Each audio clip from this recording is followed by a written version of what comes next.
I would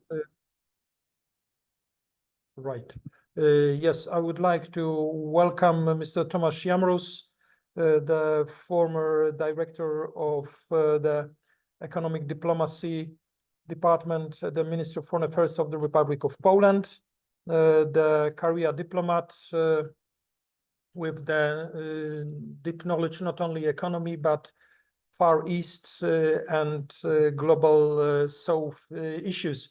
So I would. Can you share your screen? Yes, you can share it. Yeah. Okay. Yes. I will. I will do it in a moment. So without further ado, so please welcome, and the floor is yours. Okay. Thank you so much. Just to make sure whether the screen that I have just shared is visible. Not yet. Not yet. So, but I have shared it. So, okay, maybe now. And now? Yes. Now it's perfect. Thank you. Okay. And am I heard well? Yes. Okay, great. Thank you. Thank you very much. Thank you very much for the invitation and introduction.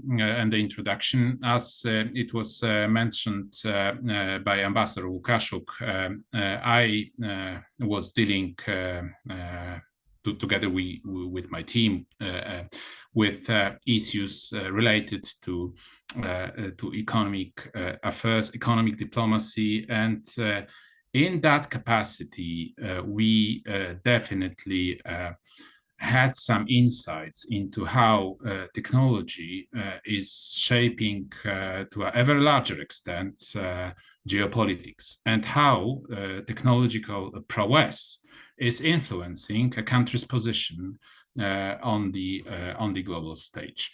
So during today's meeting, I would like to share some of these insights, and would be also very glad if we had maybe a discussion on that, if you wish so. So wherever you would like to interrupt me, please give me a sign and ask questions, or try to challenge some of the points that I am going to try to make. So in short, the main topic of today's kind of meeting, I wouldn't like this meeting only to be a lecture, but I would like this meeting to serve the purpose of maybe sharing with you some of the inspirations to conduct further research on the topic in question. Of course, it's not new. So it's not a new phenomenon. It's not something very surprising if we state that technological prowess influences a country's position on the global stage. And as we know, it's the link between geopolitics and technology is of course observed, has been observed for a very long time, but especially in recent decades, this link is ever stronger. And of course, there are many factors behind that, but I try to group them into three main reasons, so to speak. So one of them is, of course, climate change, and this change forces us to find new ways to produce and utilize the energy. And recent decades, in particular, brought about the ascent of cost-effective technologies, harnessing solar and wind energy, also water energy. Second, it is about digitalization. Digitalization and the unprecedented role which is caused by our ability, our still ever-growing ability to gather and process data. Data which is being described nowadays as the new fuel. So provided we have enough data and we have technologies, we could now do things unimaginable only 2-3 decades ago. And this is, of course, due to the artificial intelligence and the revolution that is being brought about by AI, and the fourth industrial revolution, Internet of Things. So our ability to minimize sensors, put them, attach them to practically everything, measure practically everything, and draw conclusions from these measurements so that efficiency could be boosted, considerably boosted. And of course, the demographic explosion, and which exacerbates the pressure for resources, key resources that we need for our lives, like water, food, and of course, energy. There will be a lot of talk about energy during our meeting, and this is of course because of the role energy plays in geopolitics and international relations in general. But the key thing to mark here is that now it's not enough to have resources, natural resources from which energy could be produced. Now the key thing is to have technology to harness these resources.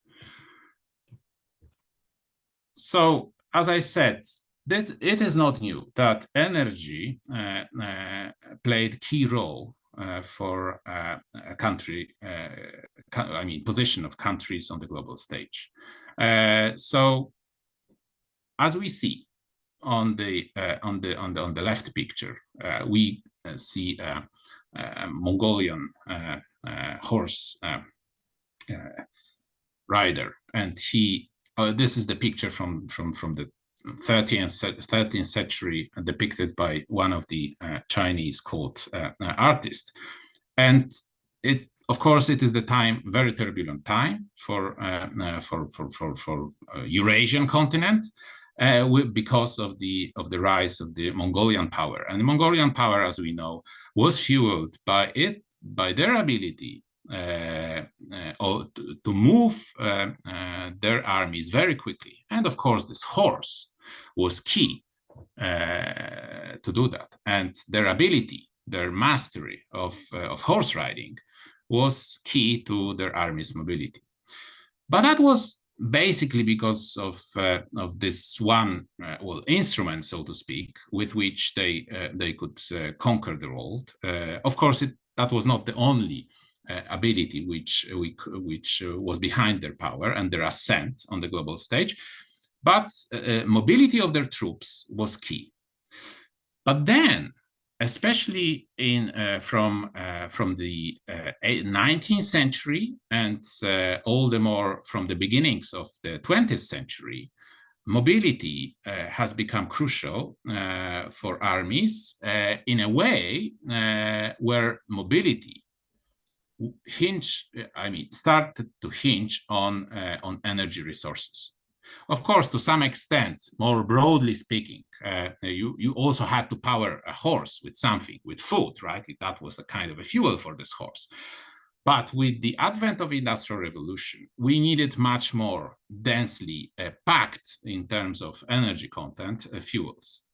And primarily, as we know, that was coal. But then, with the discovery of oil, oil has become to be crucial resource, has become a crucial resource also for the mobility of troops.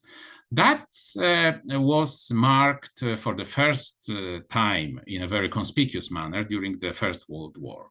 Of course, as it is shown on this picture on the right side, we see that there were many problems. During World War I, there were many problems with mobility of army vehicles powered by oil. So we even see here some horses still dragging a stuck army vehicle from. This is a picture from World War I. Sorry, but even during World War I, the countries, the central countries, right? So Germany, Austria, Hungary, and others, they realized they had limited access to oil in comparison to the countries of Entente.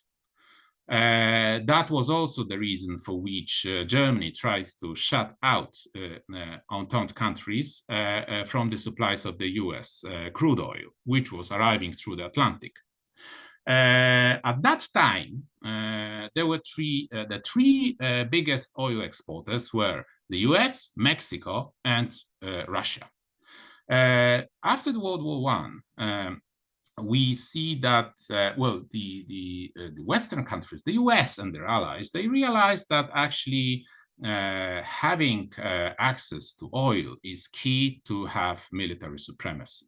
The same conclusion was drawn by other countries and rising powers of Europe. And after the defeat of World War I, Germany realized that having access to oil could enable it to adopt a completely new, at that time, military strategy. So, of course, blitzkrieg. Blitzkrieg was possible only because there were abundant sources of oil to fuel crude, to fuel tanks and other military vehicles. And that was also the reason for which, one of the reasons, at least, but one of the major reasons for which Nazi Germany decided to attack the Soviet Union, as we know. To secure access to energy resources, especially in the south of the Soviet Union. And as I mentioned, Soviet Union, even before the Bolshevik Revolution, was one of the, after the Bolshevik Revolution, actually they ceased to export many of their oil resources, and actually they lost a few years for the development of their oil industry, but already abundant oil deposits were known in and long discovered in this country. So oil was also a major driver, access to oil. So this primary and most modern source of energy at that time was one of the key factors behind countries' motives and incentives, driving them also during World War II. And after the World War II, as we know, well, the US plan, even before World War II, the US general strategy was for their European allies to have access to oil resources from the Middle East. Of course, the plan was that the US will be in control of that, but the supplies to their Western allies the supplies of oil should come from the Middle East, and the American supplies were to be utilized by America. And that also drove the whole chain of events, which we perfectly know in the Middle East, and also the first and second oil crisis. But this is, of course, the background. But this background for our main topic. But this background tells a lot about the role of energy, especially in their more modern form. So relatively high energy density, crude oil, which enabled countries to do things which were impossible without it. So the technological advancement also deepened the need for countries to have access to high density energy sources. And this is a kind of a list of key challenges or problems for humanity that we could expect in the next 50 years. Of course, as you see, most of them already exist, but the key thing here is that these challenges will be exacerbated, and these will be the key challenges that we will have to, or are already facing, and we will have to face in the close future. And what is a main should be a main takeaway from this slide is that actually almost all these problems could be solved, provided that we solve one key problem, which is numbered 1 in this list, so energy. If we have abundant sources of energy, we could practically solve all other problems. If we have enough energy, we could have access to unimaginable resources of water, plenty of them. We will be able to cover all the demand that is there and will be there because there is plenty of water on our planet, as we know, but it contains salt. Desalination technologies require plenty of energy. Apart from that, we also could circulate water. So we could, using appropriate technologies and plenty of energy, we could also purify or treat waste, even heavily polluted waste water, so that it could become potable water. The same goes with food. If we have enough water, if we have enough energy, we could produce practically any amount of food. Environment, I mean, one of the major threats to environment right now are linked with with climate change, with the decrease in biodiversity, and so on and so forth. So again, if we have access to abundant sources of clean energy, many of these problems, if not all of them, could be solved. Poverty very often is associated with energy poverty. If people don't have access to energy, they are poor. They don't have clean water. They don't have access to food, to enough enough amounts of food, and so on and so forth. War, terrorism, these are phenomena which are very often caused or at least exacerbated by pressure on resources, which are key to sustain our lives, like water, food, and so on. So disease also comes from poverty, which can be reduced by securing enough access to food, water, and energy. So actually, it turns out that energy is key. Having enough access to abundant sources of clean energy could solve almost all problems, all major problems that we are now facing. This is also shown on this graph. If you look at even at the period of Industrial Revolution, still the amount of energy, of primary energy being consumed, was not so conspicuous as it is now. So we see that in the last 7 decades, the rise in our consumption of energy skyrocketed and now reaches unprecedented levels.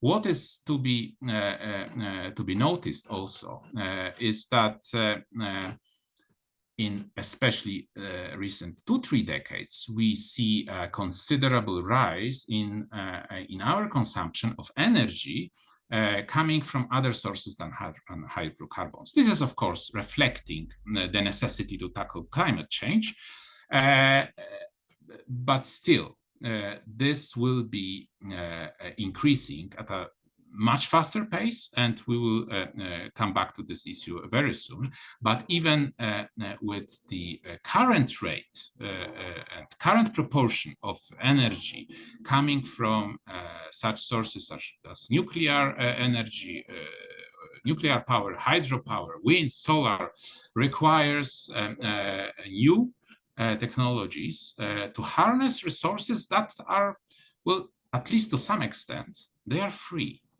So, well, sun shines for everyone, wind blows for everyone. Of course, you have to have good enough irradiation rates, so the areas where the amount of sunshine is enough.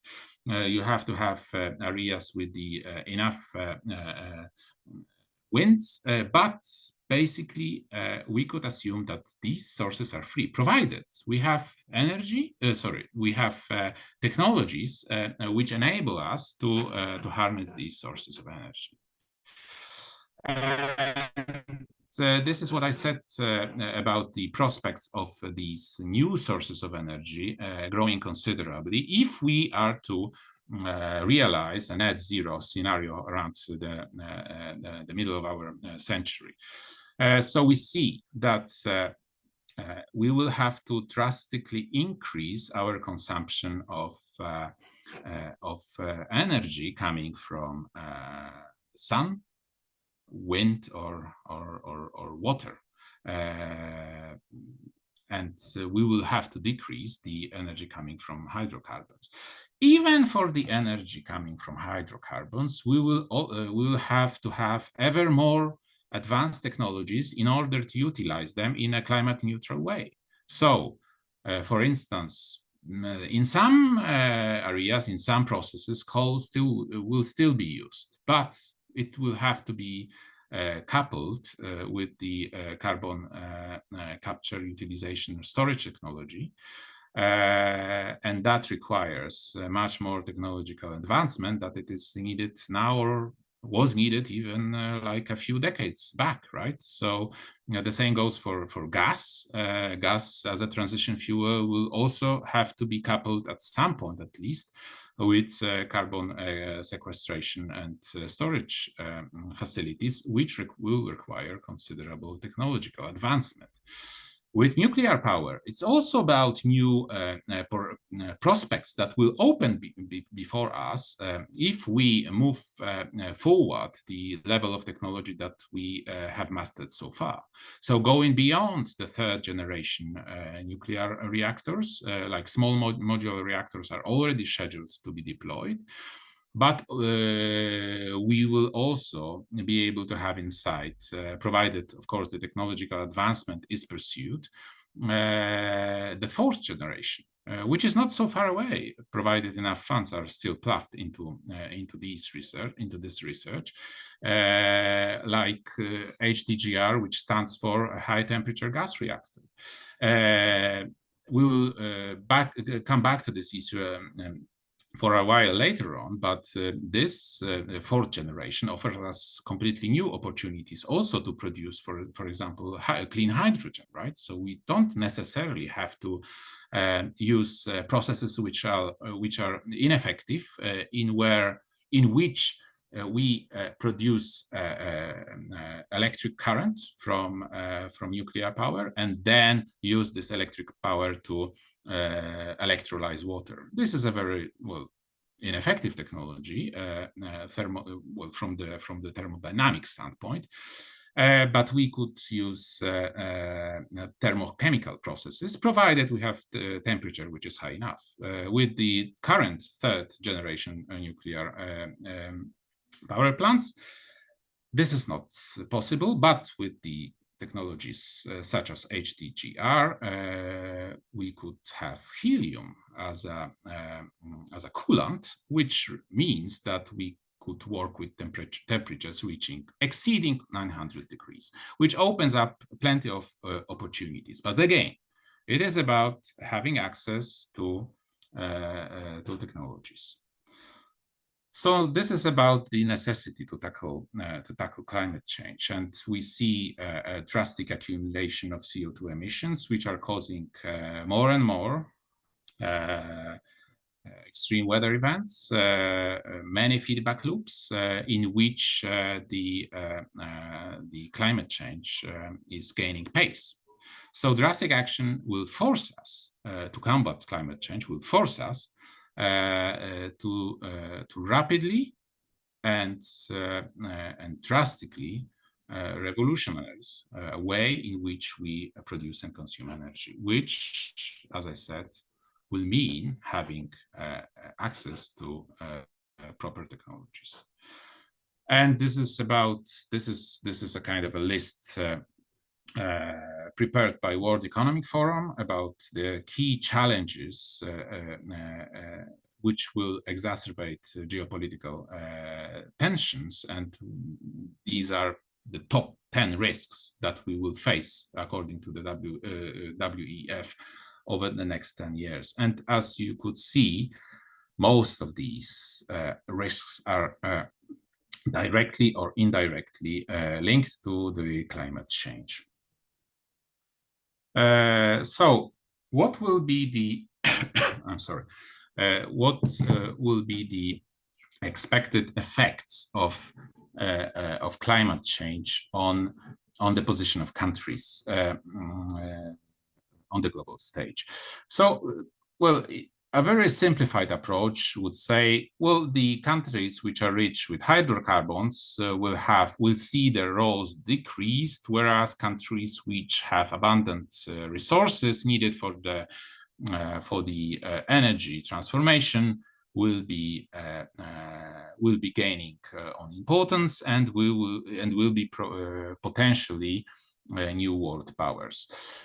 But it is oversimplification, of course, and this is due to many factors, but one of them, one of the most important of them, is the fact that at some point, access to new minerals needed for energy transformation will not be as much important as having access to technologies which enable us to harness these new sources of energy, or I mean, the expected predominant sources of energy. So maybe mainly energy from the sun, wind, and so on.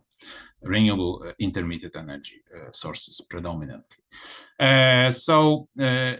Of course, it's not that countries rich in hydrocarbons will all become poor, as some of them are enjoying good geographic conditions, enabling them to profit from energy transformation. We could think of high irradiation rates in the case of countries on the Arabian Peninsula. And it's not a coincidence that they are investing heavily in technologies linked to renewable energy sources. We could think of Norway, which is lucky enough not only to have abundant deposits of oil and gas, but also huge hydropower resources. Like almost all electricity produced in Norway is already coming from hydropower. And that is also the reason for which this is the country with still, I think, the highest rate of electric vehicles being purchased annually in the world. And there are countries such as US, Chile, which are trying to profit from their good location in terms of wind power. These are only some examples, but it is to show that it will not be so clear-cut that countries having rich deposits of hydrocarbons will become poor, and countries having access to minerals such as cobalt, lithium, and so on will be a new global superpowers. This is about race for technologies. Of course, there are some minerals, and now probably all of us hear names of these minerals practically every day, like cobalt, copper, lithium, nickel, and so on.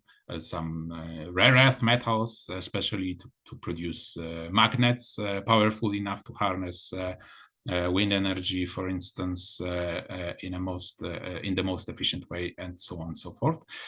But it is not that countries having abundant sources of nickel, so for instance, will necessarily be able to profit from that to a considerable extent, at least considerable to a level which will cause them to be rich automatically.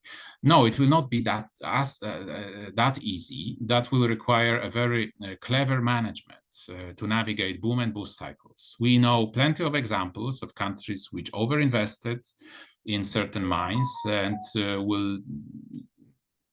and were facing actually many problems with maintaining these investments. Some of these mine pits even went bankrupt and actually stayed that way when the next boom cycle appeared. So that will be key. And also, even in the case of such advanced economies as the US, we have the example of the Mountain Pass. This is still the only, as far as I can recall, operational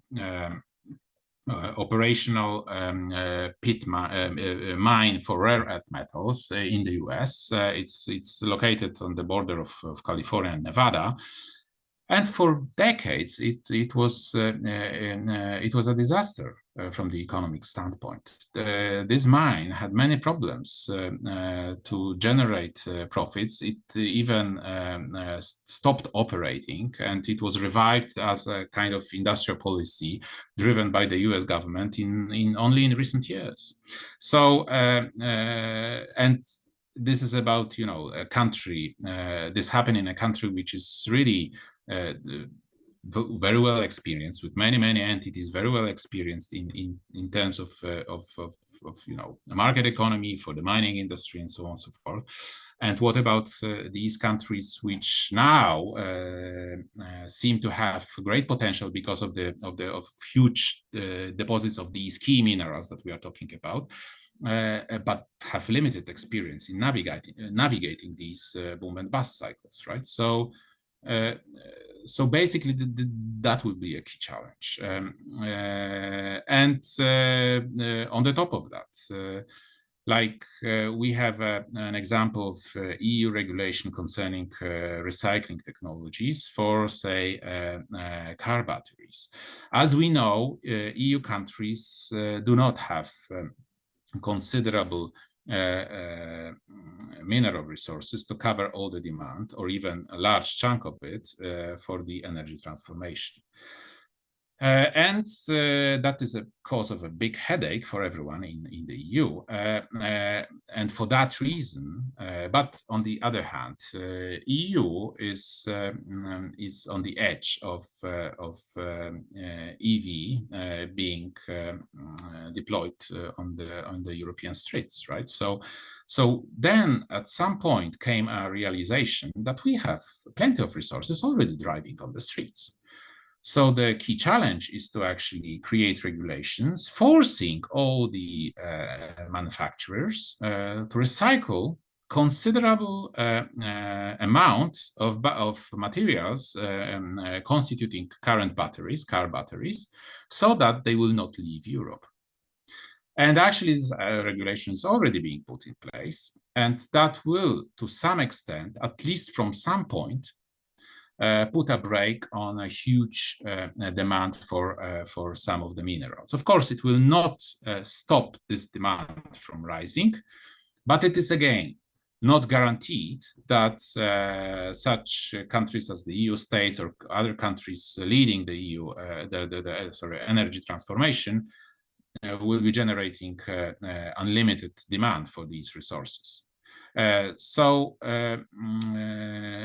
That factor will also have to be taken into account when we try to predict which countries possessing these key mineral resources will profit from energy transformation. And as I said, in the long run, demand for green metals will stabilize at a lower level than it is currently being observed or even predicted. But the key winners will be countries possessing the most advanced and efficient technologies to harness energy from sun, wind, and water, right? So now I would like to just show you a brief overview of some of the technologies that might play a predominant role for the energy transformation and for countries' position on the global stage, because countries possessing these technologies will definitely exert huge influence on the global stage, provided they manage their positions wisely. So this is, of course, a slide concerning the solar panels, solar photovoltaic panels. There are a number of technologies involved in producing solar panels, and some of the key bottlenecks are rather concentrated in the upstream phases of the production processes than in the downstream. Like, we have plenty of producers of solar panels, which are basically assembling facilities of fuels, of solar cells. The key thing is to develop the technology which is cost efficient and energy efficient to breed crystals. So polysilicon in the form of crystals is the key bottleneck right now. Then making ingots from these crystals is also concentrated right now in very few countries. Later processes are more or less dispersed. then if we see the current situation in the global solar PV supply chain, we see a considerable change which happened in the last well, 1.5 decades. So we see now that especially in terms of producing polysilicon, wafers and cells, so upstream to midstream processes, is heavily dominated by China. And it happened for various reasons. Of course, China, well, as I said, breeding crystals for polysilicon crystals requires plenty of energy. So countries with access to abundant sources of energy and technology to produce these crystals will profit. Of course, China was and still is subsidizing this production. The production of polysilicon in China is concentrated mainly in 2 provinces, Xinjiang in Jiangsu. It's not coincidence. Xinjiang is a province. Of course, there are many other challenges connected with that. There's, the US decided to even to ban solar cells being produced in China in Xinjiang with some inputs, even with some inputs from Xinjiang province, because of the alleged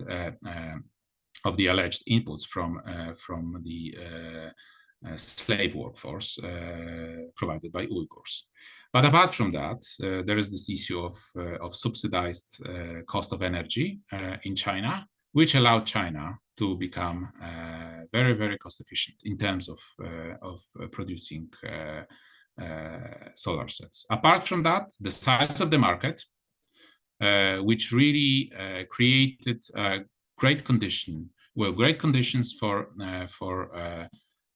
only for those who really excel at manufacturing technologies in terms of fuel cells. So at first there were many producers, but then only the best of them remained.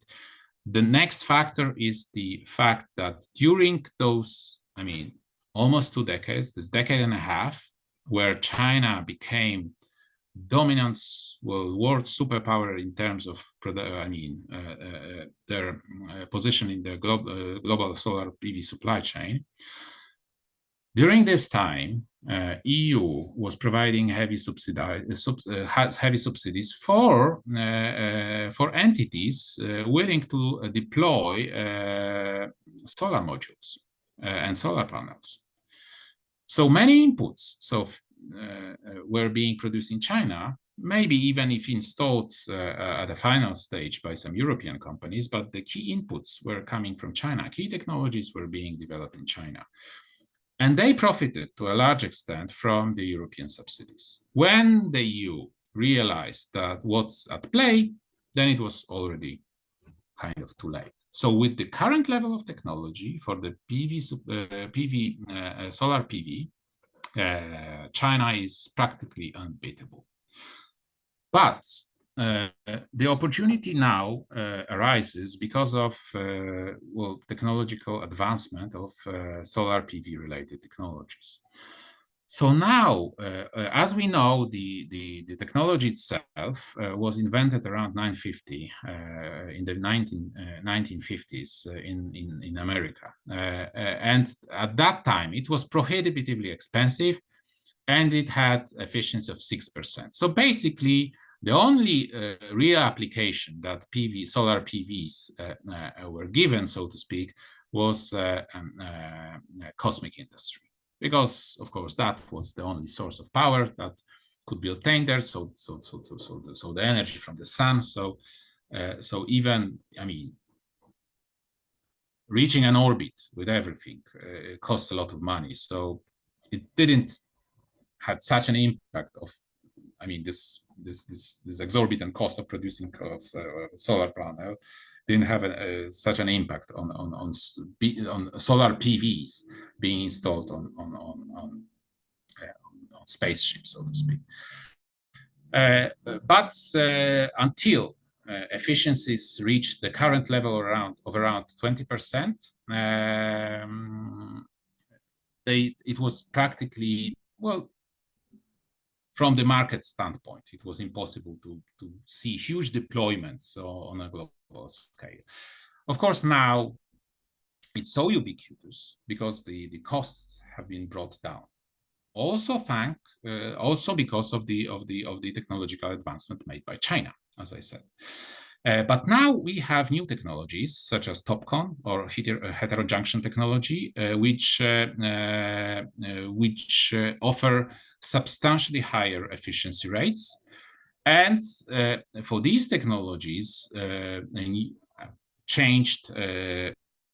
considerably changed manufacturing processes have to be mastered. So this also offers some opportunity for new entrants on the market with, of course, considerable expertise, but still new entrants to try to challenge the incumbents.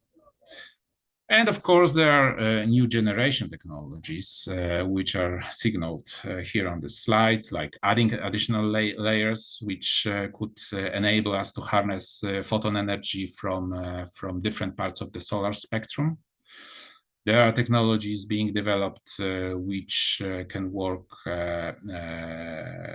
in low light intensities, and so on and so forth. So this is this technological advancement which will bring which will offer some new opportunities and chances also for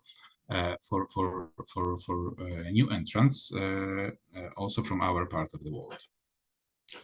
And this is just a little bit complicated slide, but just to give you an overview how the evolution of different solar PV technologies happened, and which, if we see at this at the bottom right side of this graph, we see that some efficiencies reach even 50%. But for the time being, they are prohibitively expensive, and their only real-life application for the moment is the cosmic industry. But at least for some of these technologies, we can expect probable deployments in our everyday lives. So we talked about the solar PV technologies and harnessing technologies needed to harness the energy from the sun, and another source which is more and more deployed. Set of technologies, sorry, to more and more deployed to harness energy from another source, which is wind energy, also requires our attention. And as we see now, the wind turbine is the key component here, and the key technologies to master.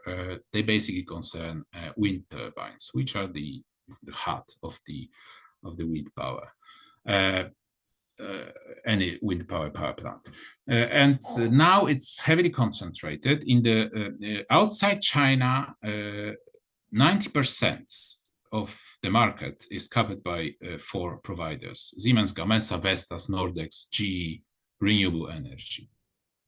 And as with many other investments in a given technology and production capacity, we are talking not only about technology which is working in lab conditions, but also technology which will translate into decreasing costs to a level which really enables deployment on a huge global scale. So mass production is key for any of these technologies to be really deployed on a massive scale. So basically, it's not only about technology as such for a limited scale, but also the huge facilities which will be able to churn out these wind turbines in a quantity and at a cost which is acceptable to societies, right? Even given the urgency of the climate change, the costs will have to be accepted by our societies, which is, as we know, still a big issue. So in the case of such big facilities, it's not only about the progress in labs, it's also about the macroeconomic conditions, the supply chain disruptions that might cause some of these big entities to fall and go bankrupt. And that was the case of many of big wind power producers. And not the current situation on the global market is still threatening the position of some of even these big incumbent players. So the big question for us now to ponder is whether big Western wind turbine makers manage to avoid the fate of European PV manufacturers, which, as I said before, which lost their edge to heavily subsidized Chinese rivals. We see that companies such as Goldwind, which is currently the world's biggest turbine maker, they mainly concentrate on the Chinese market. But gradually, they are also eyeing possibilities to gain international market, to gain a dominant position on the global market. At present, especially the countries which acceded to the so-called Belt and Road Initiative, which are basically the subject of many projects in wind energy being realized there with the participation of Chinese industry, they are the main target of these Chinese companies. But probably soon enough, there will be already some European and US wind turbine manufacturers are facing tough competition from their Chinese counterparts. So this is just to sum up the basic information about the supply chain for the wind turbines. Of course, the access to key minerals is also key. As I said, the key technology is wind turbine, but it's still, of course, the source of energy to be transformed comes from wind.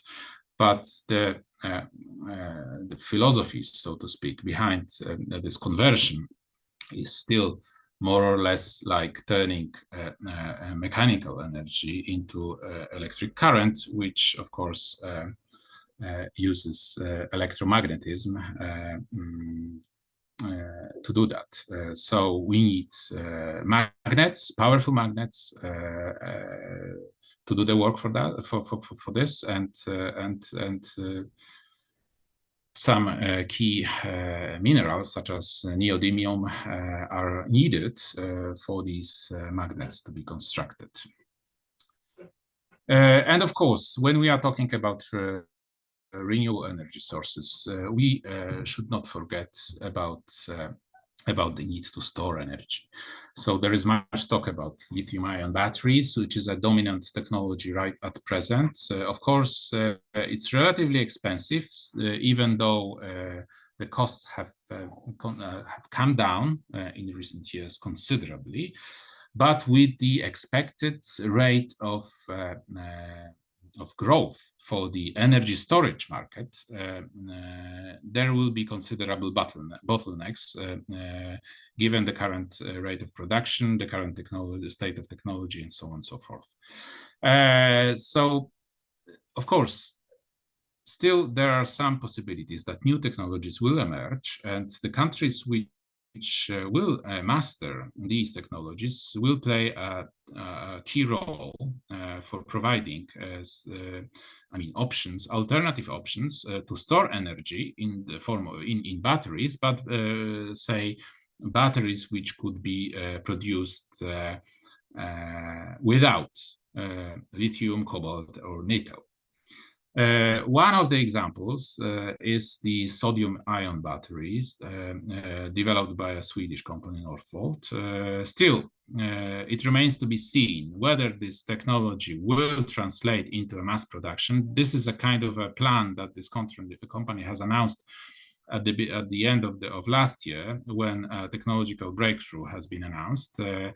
And it's about, of course, energy density of level sufficient enough to replace lithium-ion batteries for the storage purposes.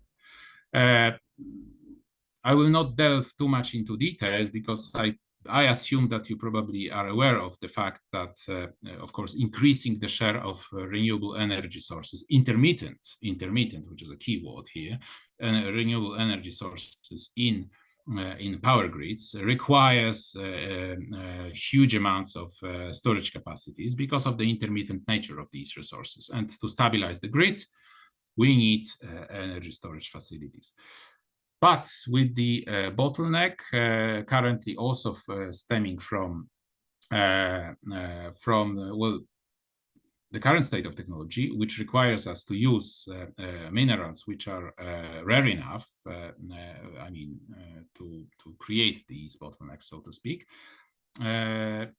we will probably not be able to provide enough storage facilities at an acceptable price.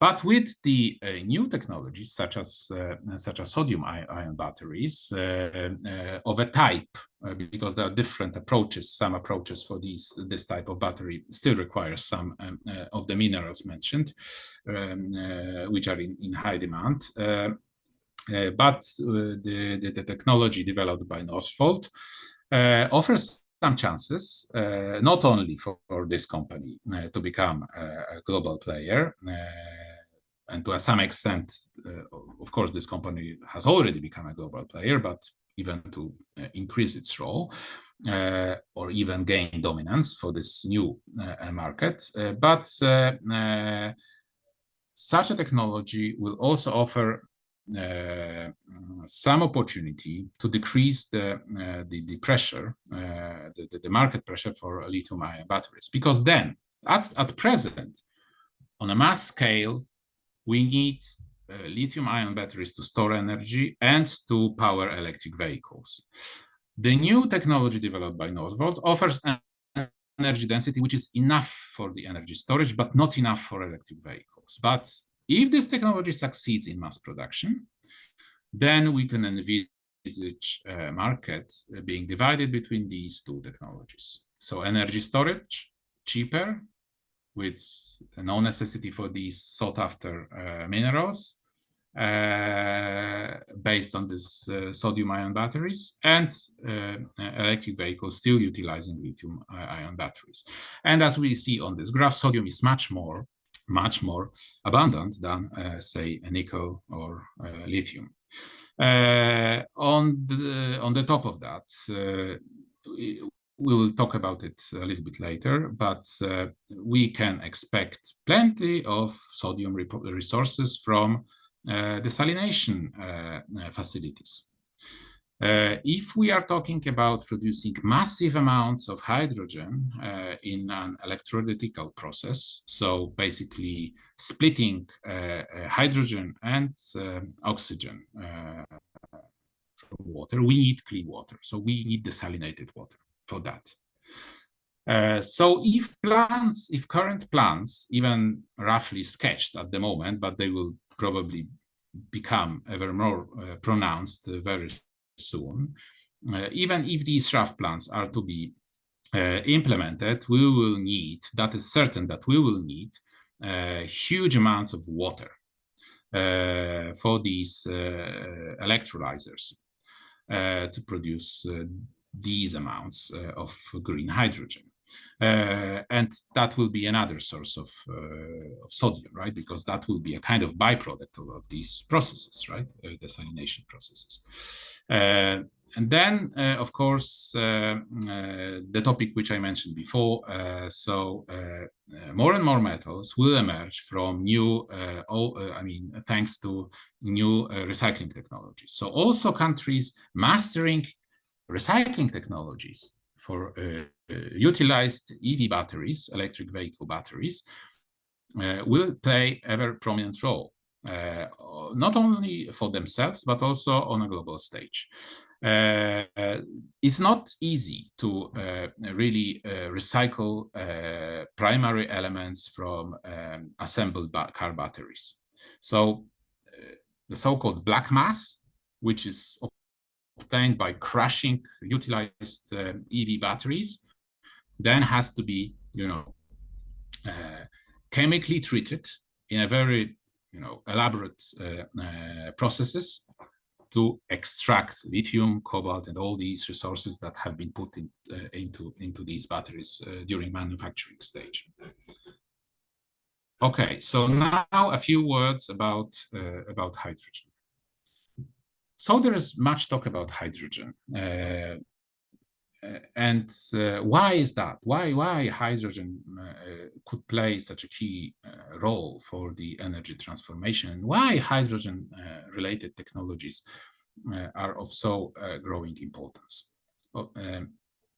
Well, we see at this map basically areas where with huge potential of producing hydrogen, and hydrogen is both kind of a fuel if we deploy technologies which enable us to profit from that fuel, so like fuel cells for vehicles or even hydrogen combustion engines or direct combustion of hydrogen for new power plants, or green ammonia powering produced from green hydrogen powering ships, and so on and so forth. So hydrogen could serve as a fuel, provided we have enough technology prowess. And apart from that, it could serve as an energy carrier. So it can help us store energy. So it now, with the current level of technological advancement, we could envisage basically two major ways in which energy will be stored. As I said, the intermittent renewable energy sources require storing energy. Some of this energy will have to be stored for a longer time. And for that purposes, lithium-ion batteries are not very cost efficient. Actually, they're very expensive. And for this purpose, storing this energy in the form of hydrogen becomes more profitable.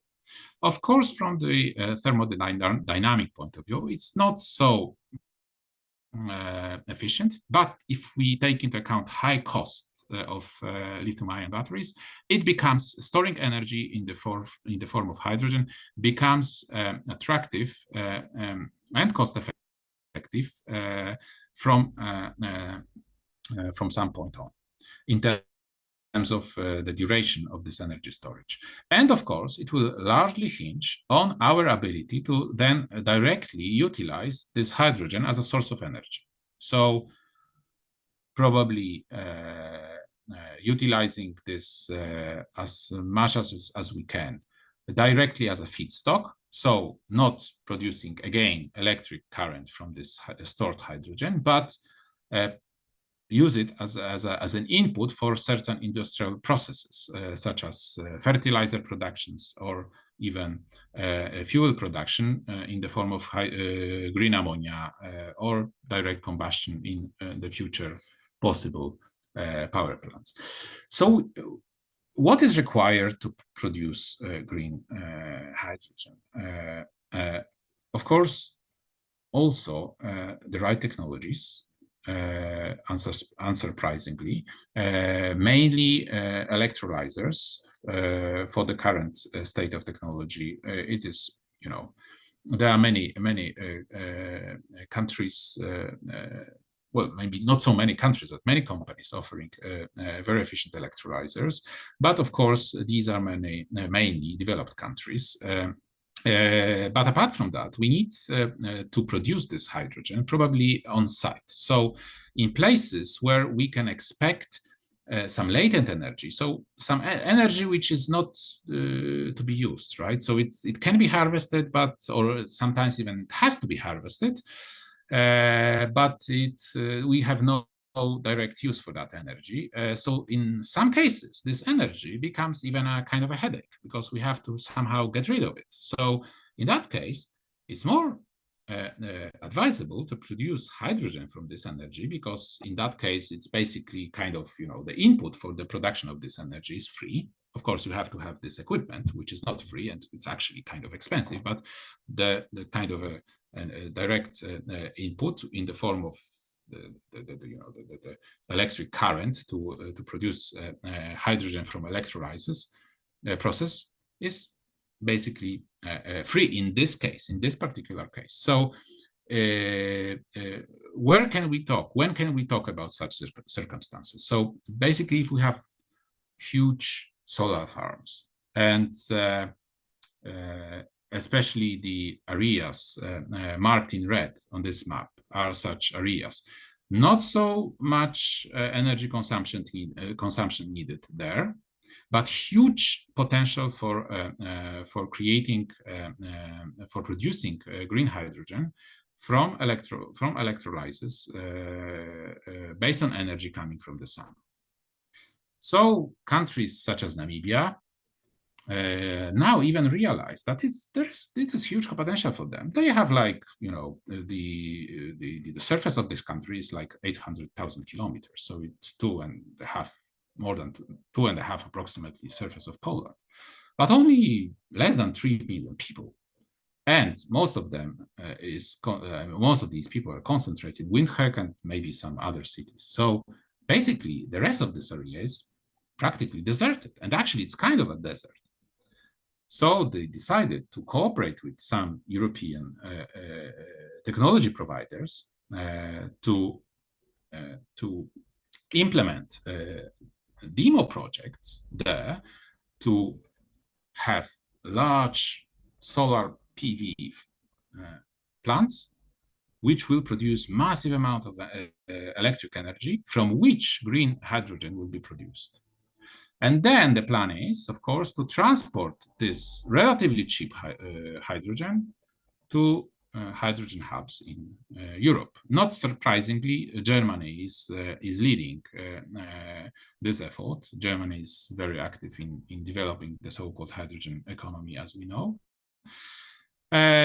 Likewise, many countries in the north of Africa are also eyeing such opportunities. Of course, some of these countries are conflict-ridden, but some of them, like Morocco, even Algeria, are realizing that the potential is great. So what they are looking for is to partner with technology providers to enable them also to profit from the geographic conditions that they have. But again, in this arrangement, the winning hand is the technology providing counterpart. Chile, of course, is a very well-known example of a country which has great potential to produce also massive amounts of green hydrogen, and they are very active in pursuing policies supporting that, partnering also with many Western countries, and of course, as we said before, the countries on the Arabian Peninsula. The Saudi Arabia or United Arab Emirates, they really invested heavily in developing their industries, not only to harness this energy from the sun, but also to gain an edge in terms of technologies produced there. So they are trying to really breed their own producers. So we have like a huge Emirati investment fund being the one of the main driving entity behind Masdar, such companies as Masdar, which is about to lead the energy transformation in the United Arab Emirates. So these countries are following a very clever strategy. I can't say whether they will succeed or not, because they have to build this human capital which will enable them to develop these technologies. So still they are trying to, at first step, emulate technologies coming mainly from the Western countries or Asian countries, but more advanced Asian countries. But basically, the plan is not only to profit from high irradiation rates that they have there, but also to utilize their capital resources, their financial resources, to create their own champions, technology champions in this field. One maybe final example, there are many information on this map and on this graph, but I will share these slides with you afterwards so that you could have a more thorough look at it. But one more information that I would like to share using this slide is the case of Australia. That's a very, interesting example for me, because this is a country with huge coal resources, of course, other resources as well, but very large deposits of coal. Some of these deposits are of very low calorific value, and they will otherwise they will not be mined. They wouldn't have been mined at all had it been for the partnership with Japan. Japan was importing coal from Australia for a very long time. It's a stable market economy for Japan. It's one of the most natural partners to import energy resources from hydrocarbons, including coal. Still, 20% of Japanese energy mix is from coal, but that allowed Japanese companies to realize, to know precisely what type of coal in which deposits is present in Australia. So they partnered with Australia, utilized those very cheap, low calorific value coal deposits to produce hydrogen from them. So the pilot projects are already ongoing there. They basically consist of several elements. One of them is produce hydrogen from carbon, from coal, which is being gasified. This is another technology which Japan has developed before. So they gasify coal deposits as a production of the gasified coal is basically the so-called syngas, so huge proportion of hydrogen there. They separate hydrogen, liquefy this hydrogen, and ship it to Japan in liquefied form. The CO2, of course, is being generated during this process, but another element of this project is to sequestrate and store this hydrogen there in Australia. This is a country, with huge surface and relatively not so numerous population, heavily concentrated rather on the east coast, and huge swathes of land practically unused. So also perfect conditions to store massive amounts of CO2.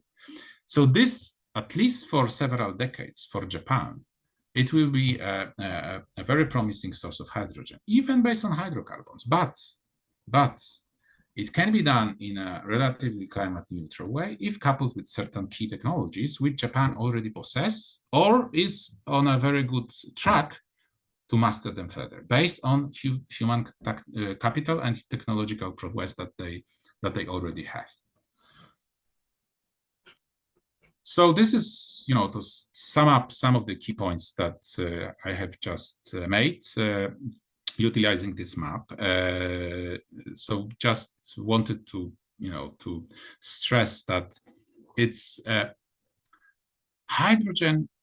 It's not only about the fact that it's a promising energy carrier or a possible fuel for many, or feedstock, which could drive further the energy transition. So it's not only because of that hydrogen is gaining so much importance, but it's also a very promising tool, so to speak, for many countries like the EU states or Japan, which have been relying on hydrocarbon imports for so many decades, to decrease their dependence on regions which are prone to conflicts or geopolitical tensions.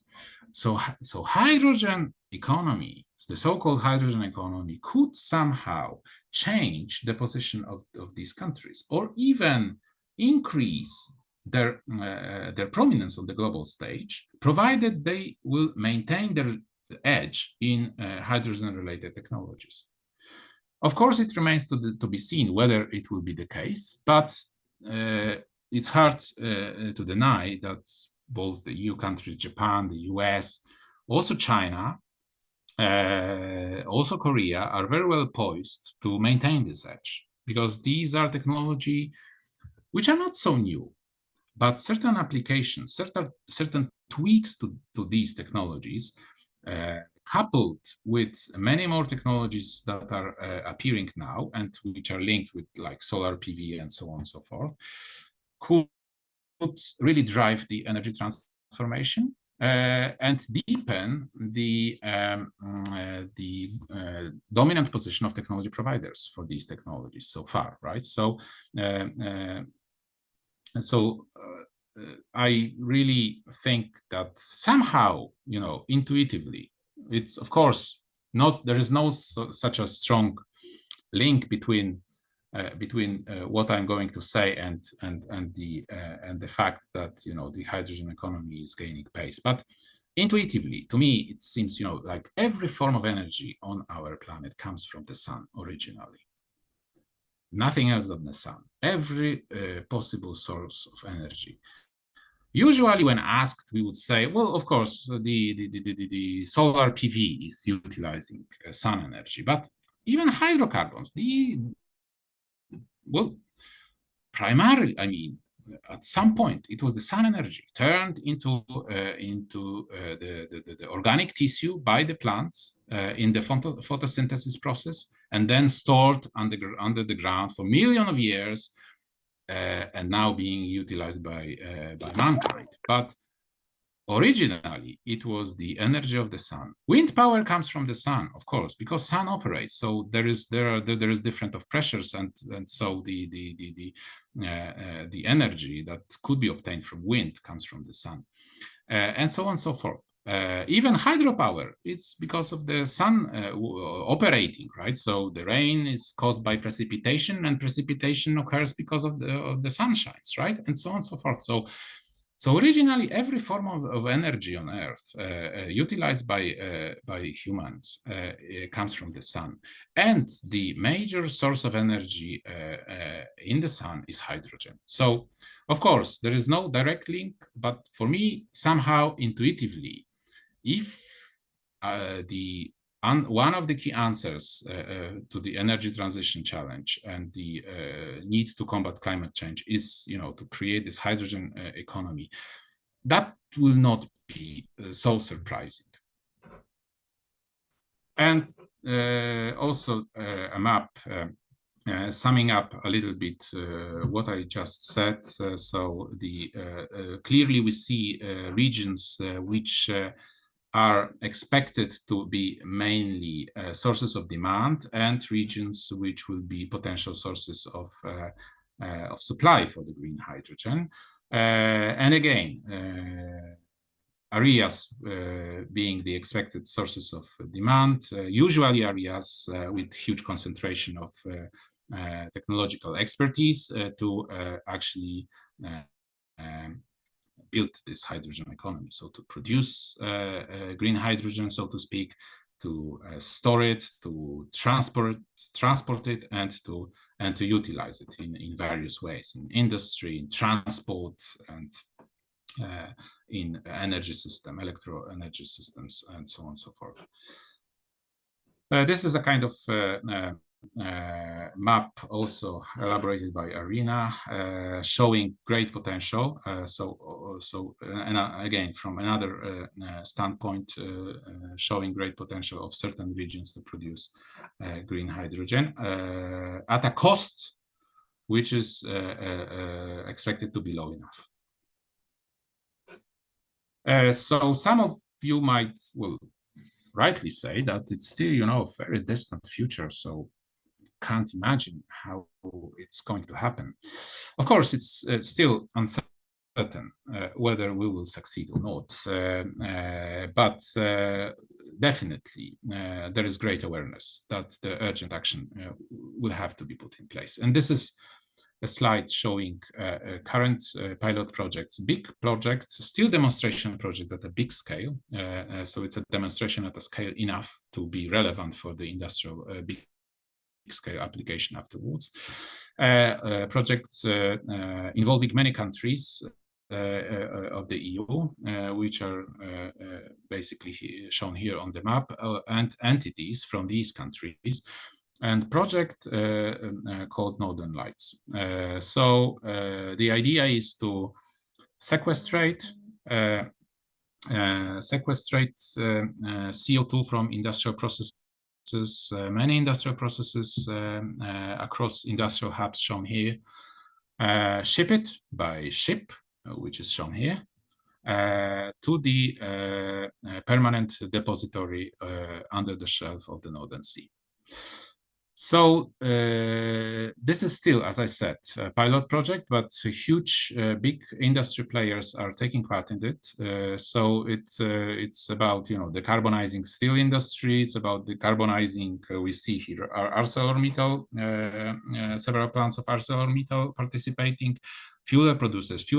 Why fuel producers? Because they are large producers also for hydrogen. But hydrogen, which is produced in a process, steam methane reduction, which is causing reforming, steam methane reforming, which is causing plenty of emissions.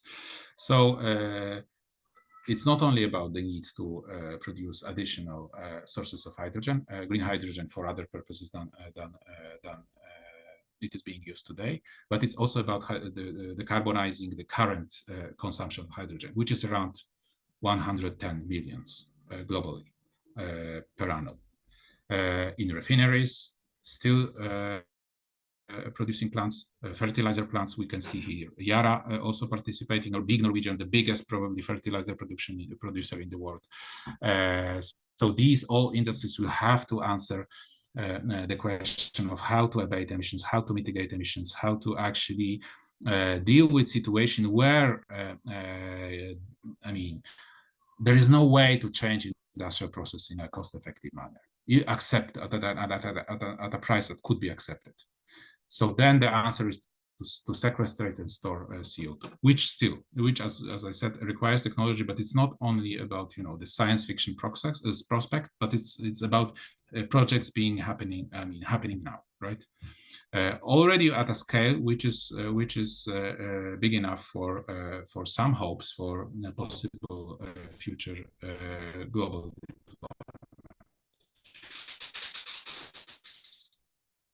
Justin, we have past 4, right? Yes, we still have a little bit time for the questions, Q&A session. Yeah, okay, so maybe maybe, and we have including the time for the questions, we have time until 4:30, right? No, it's 4:30 is the end of the class, actually. Okay, so maybe I will stop at this point. I also wanted to mention. If may I just suggest, maybe we can ask. So the students, do you have questions? Yes, I will do that. But just No. Okay. If they have questions. If not, you will continue until 4:30. Okay. Sure. Okay. Do you have questions, ladies and gentlemen? Okay. So if there are any questions, I already mentioned at the beginning. If there are any questions, please indicate on the spot.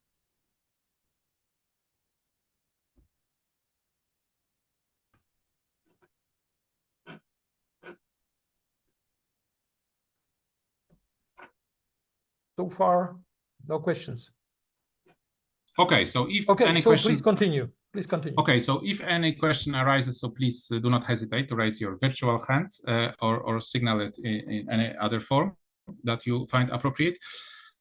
So just a few more words about about different set of technologies, which will also be crucial from the standpoint of the topic that we are now discussing. This is a slide showing some key challenge that we had at the turn of 19th and 20th century. That was the so-called the Great Horse Manure Crisis. This is the slide of, this is a picture of, as I believe it's in New York, end of 19th century. That was how New York looked like. And this heap, just huge heap on the street, is a horse manure. And that was the dominant, as we know, way to move around as a big city at that point. And every government of a big city had this problem of these heaps of horse manure, and it was impossible to clean it. And people at that time, even though it was already after the development of the internal combustion engine of Benz, but it was still before the mass production of the first model of Ford car. But somehow, with this technology to produce engines, internal combustion engines, but still not visible effects in the form of huge numbers of cars leaving Ford factory, the first Ford factory. So in this time, the governments couldn't see the way out of this problem. So there were several conferences, big global conferences, of how to deal with this big problem of horse manure, preventing, city development and preventing people from, from enjoying their city life or profit from their city life. It only, took 1.5 or 2 decades after that, then the problem solved itself, so to speak. So there were technologies already present, but still there were no solutions in the form of mass production. Although only a few tweaks, clever ideas, such as Ford's ideas, or inflated flat tire to improve comfort of utilizing motor-powered car, they sufficed to solve this problem. Then suddenly, with the advent of modern cars being churned out in large quantities, it solved the problem of this, horse manure. So likewise, what's the link with what we are talking about right now? It's, we have these technologies already there. I told you about these projects being already run on a demo scale, but, industrial size scale. So we could envisage that all these problems could be, to a large extent, solved, of course, provided that we further develop these technologies. And of course, the countries which will be in the lead of developing these technologies will become important global players, to a larger extent that they are important global players right now, or at least to some of them, like the US, for instance, that could allow them to maintain their lead. So like here, just examples, right? Left bottom, upper left picture. It's a kind of, HTGR reactor already put in place in Japan. Still, not producing large amounts of electricity, but several tests successfully conducted. One of the milestone tests already conducted just a few weeks back. So this is, again, with the proper industrial policy, with supporting this technology, and companies are able to deploy it then on an industrial scale, that could really help us solve many of the challenges that we are facing. The upper right picture, this is the ship that actually carries liquefied hydrogen from Australia to Japan.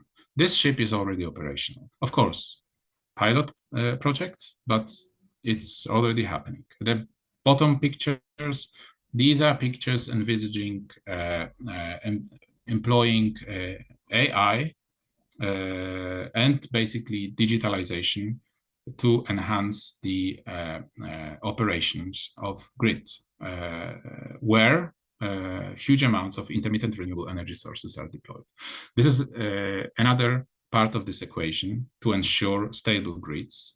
Apart from energy storage, we need advanced digital technologies to ensure that all these elements work properly and the grid is decarbonized. So this is about, the digitalization, which is relatively new phenomenon, only a few decades, and this is the first computer, the result of the project carried out during the World War II to decipher the German ciphering coding machine, and we needed this huge machine to process huge amounts of data. Actually, this huge machine, which was part of the Bletchley Spark project, it was having much less processing power than much less processing power than the processing power of our smartphones right now. The picture on the right is the first guided bomb devised by the US during the Vietnam War. So again, military application drove the digitalization and actually brought about the advent of computers to a large extent. And now there is much talk about the dominance in the chip industry. So there is much talk about the Taiwanese semiconductor manufacturing corporation being practically irreplaceable. Of course, it's not as simple as it gets, but the fact is that it's the most advanced foundry. So a factory churning out the most advanced chips, but it's not the only one. And as the graph shows, the situation is changing, and it's not guaranteed that TSMC will maintain its edge, but it's on good track to do it. But it's not only about foundries, it's about many other technologies which are needed for further development of digitalization, for further development of AI. And we see here that still a large chunk of technologies needed for that are concentrated in Europe, USA predominantly, of course, in some Asian countries, predominantly Japan, Korea, Taiwan. Still treated here as a separate economic entity, not officially, of course, as we know, a separate country. And of course, just a brief overview of what other technologies, key technologies, are about to drive further the digital revolution, which is, of course, also needed for further advancement in energy transformation, at least to some extent, right? But not only. And so there are many aspects. So, as I said, I will share this presentation with you so that you could have a much closer look afterwards. And since the time is limited, so just wanted to underline that, of course, we talked much about it, and it's about technology that will define to a larger extent the role of countries which are able to develop these technologies on the global stage. But it's not necessarily big countries, superpowers, which could increase their position or maintain their position. It's also about relatively advanced, at least in terms of human capital, even relatively small economies, which are clever enough and wise enough to utilize their edge. So there are some examples here. It's not only about Japan, Germany, but also Israel, Singapore, advancement in water technologies, even small Estonia, right? There are advancement in e-government. So there are these examples which show that with clever industrial policy, with economic diplomacy, which are also using their tools to increase position of tech champions coming from a given country, right? With all these approaches, we could profit from the revolution that is occurring now on the global stage. Okay, so with this, I will stop and thank you very much for today's meeting. We thank since you. there were no Yes, thank you. Yeah, there is one question. One in the chat. One question occurred now. It's in the context of the tech high policy matrix and innovativeness and so on, so on. So you can read. Okay. So I will answer this question. Okay. So, yep, basically, it's a very good point. I think that the key thing for Europe is to unite ever more to create in a regulatory wise way, so that market could be opened. The whole European market could be open to promising tech champions to gain scale. We see that the huge detriment of many tech champions coming from the EU countries is that their markets are not unified. So there is much talk about single market, but somehow many new technologies are very often developed only in one country, right? So they can't profit with a big market to at least to an extent comparable with their Chinese counterparts or the US counterparts, right? So for European industrial champions, access to mass markets to gain scale will be key, in my view.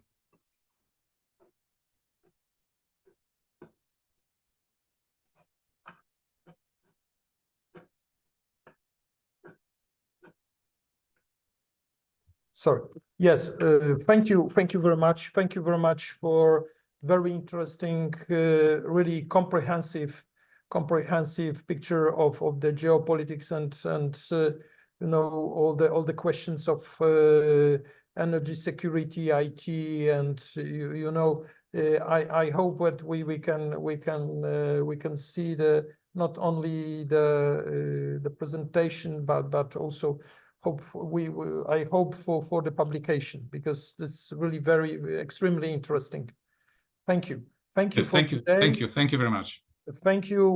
Looking forward seeing you at the university and Geopolitical Tuesdays. Thank you for today and take care. Thank you much. Thank you. Thank you very much. Thank you. Bye-bye. Thank you. Bye.